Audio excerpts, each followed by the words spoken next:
absolute moral truths cannot said to exist unless one believes in an all-knowing entity that dictates such truths.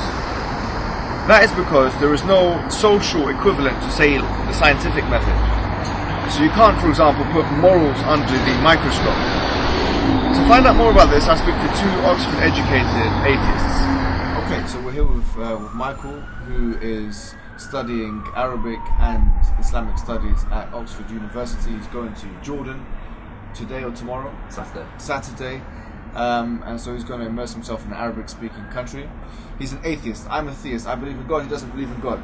In this discussion, we're going to try and see which one makes more sense. We're going to try and flesh out these arguments. And so the first thing I really want to ask you, would you say, that incest is ultimately, as an ultimate truth, is actually wrong? As I say, no, it's not. I can't say it's an ultimate truth. Yeah. And I like how you set me up there. But again, I hope I proved to you, the viewing, to you, that generally I've come up with a good enough reason to say broadly across the spectrum, incest is impermissible. It's really important. I'm just, because what you're saying is a bit of a tangential point, and I want to come back to the core. So you're saying that, because I listened to you carefully, I don't want to lose this point. You said that if something is rationalizable, you can rationalize it, and it's prescriptive, and then you can move forward with it as a subjective morality. You said that, yeah? As a strong subjective prescription, morality. yeah. As a strong subjective. You've just described Nazism.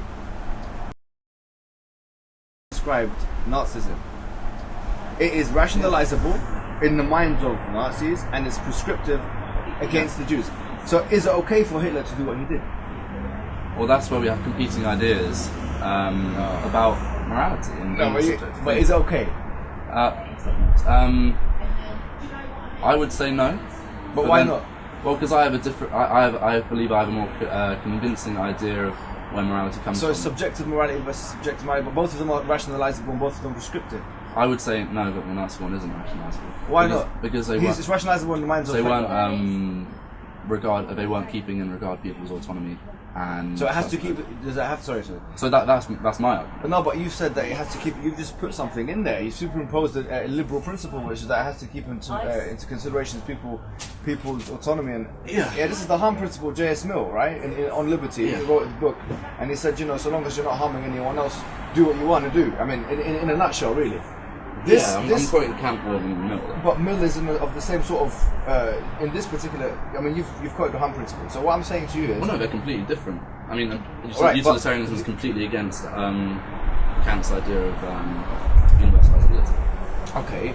Actually, it's not completely against it, but that's another discussion. It is, because, so if you were to say, for example, the greatest benefit in a gang rape by the gang rapers overwhelms that of the person, the victim, then that's okay. But you said is that someone has to have personal autonomy, which is a liberal principle. It's a liberal principle. You put that on. Okay, so how can you put your subjective liberal principle in there as if it's objective reality?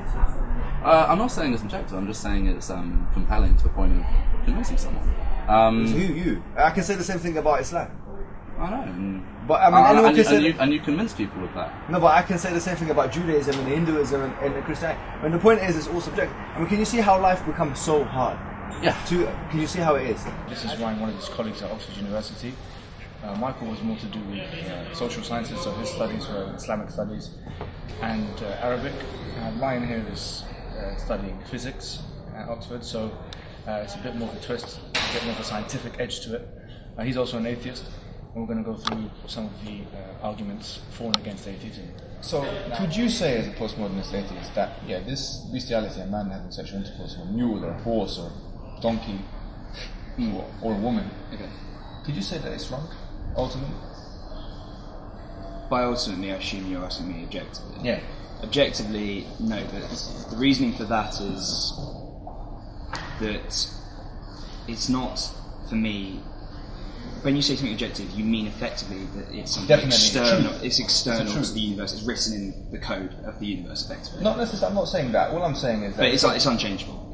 Something is definitely a true statement to say that it's wrong. It would still be a true statement even if there was no humans here. Is the point yes, I'm trying to make? If there was no humans here, it'd still be a true statement. So that's what I mean. But regardless, it's a true statement. I say it's a true statement to say that having sexual intercourse with a animal, or a horse, or whatever, is a wrong thing. So would you say that I would agree that it's a wrong thing, but not for the same reasoning and grounding as you. But you can't say that as a postmodernist. No, here's the thing. Just because I'm a postmodernist in the sense that I do not believe there's an absolute truth to the. So you can't say it's absolute truth. An objective truth. Well, I mean, for this, like, just because I can still allowed to hold opinions because the reason is. But your opinion means nothing. No, it doesn't mean nothing. What does it mean? It just means that I can't say it's 100% true. It's a moral argument. You're saying you can't 100%. Let me just see if I got it right. Sorry. You're saying you can't 100% say it's wrong because you're postmodernist, but you can say, on the balance, probably in my opinion, it's wrong. No, well, sorry. It's a bit more than that. So, as a postmodernist, obviously, I hold the idea that the one thing that for this world, obviously, I can't necessarily guarantee I'm even in a world as a postmodernist, but that's a very horrible thing. For me, if you're denying that, then it's a huge denial to make.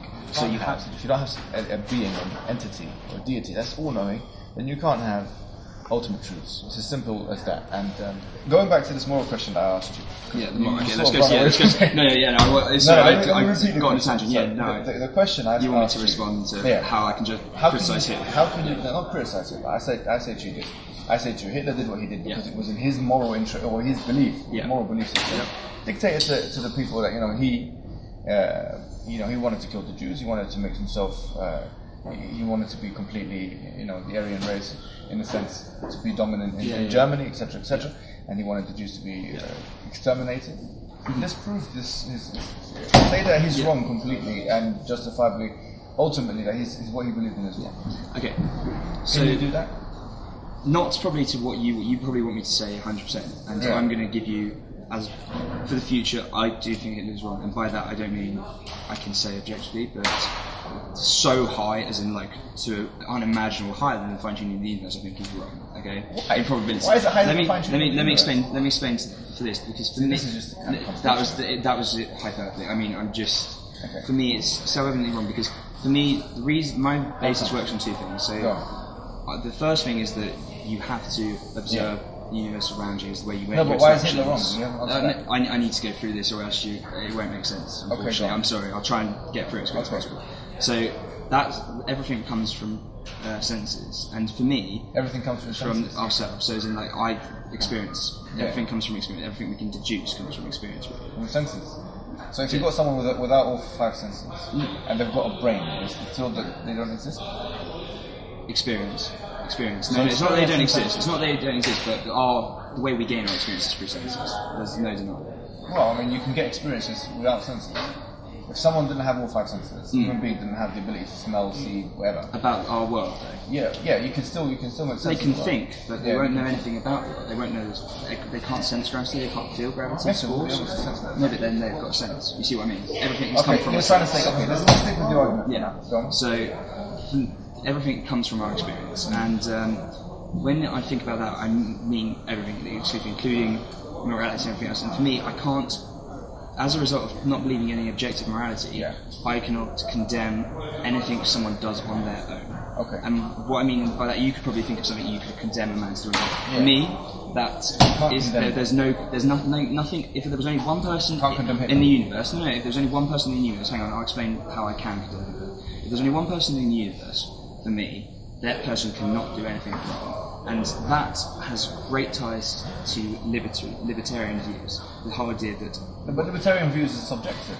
They are, and that's I prescribe to subjective views. That's the whole point of me not believing in objective views. It's not, but you're imposing that on... I mean, you're saying this is what Michael did, by the way. It's so interesting because it shows you the mind of, to be honest with you, the socially constructed 21st century man.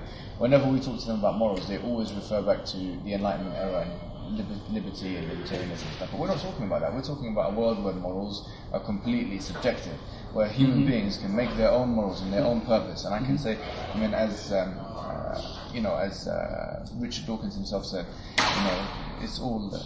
Basically, there's no purpose, there's no life. There's no purpose there, anything. There's no good, no bad.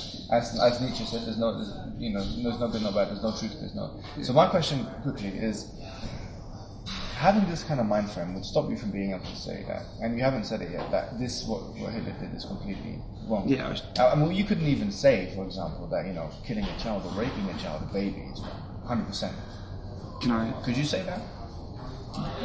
By 100%? Yeah. No. It's close to 100% as humanly possible. As we saw there with Ryan and Michael, whenever I sort of put them in a scenario, they refer to Enlightenment ideas like liberalism, you know, self-autonomy, etc.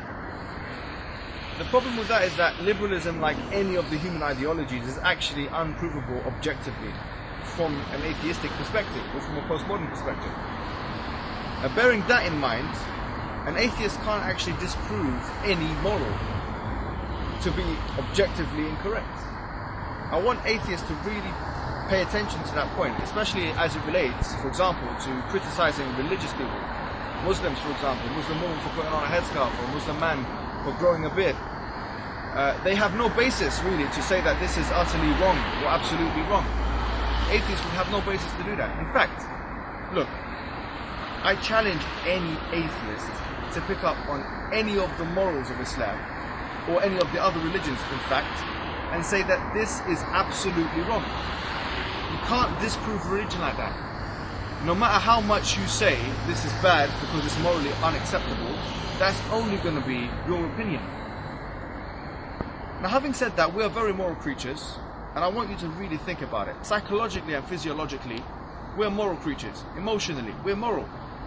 Where did those morals come from? And how comes such morals are so deeply rooted within us? Think.